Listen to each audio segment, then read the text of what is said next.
या अस्सलाम वालेकुम दोस्तों, क्या हाल है? ठीक हो? खैरियत है? तो मैं ठीक है। मैं उम्मीद कर सारे प्यारे भाई ठीक हो बाखैरियत। महरान 12/13 मॉडल कार ब्रै फरोख्त जरा दोस्त गिनना चाहे फौजी रियाज और रब्ता करो तो फौजी साहब और नंबर दे 0333 85 98 578 ये नंबर है। वे नंबर स्क्रीन शॉट से लगा पाया।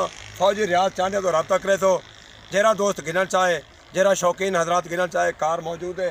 महरान कार यूरो और ये उनके कागजात हैं ओरिजिनल फाइल, ये कापी है, ये ओरिजिनल फाइल है। जरा दोस्त गिना चाहसी फौजी रियाज का नंबर लेते पे और कार का कंडीशन भी तो लिख लेना पाया। ये देख सो फौजी रियाज तो रब्ता करे सो।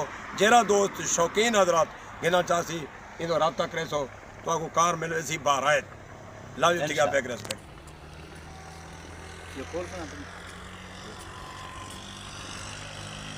ये वाला बैग दिखा,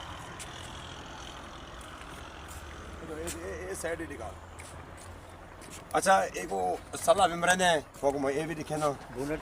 हाँ बुलेट था।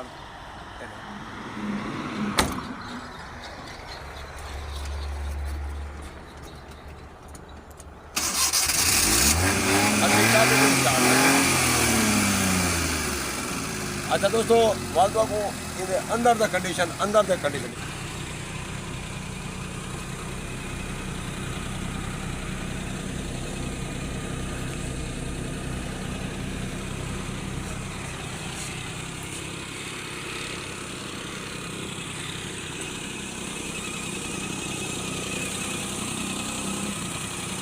बोनट खोले, बोनट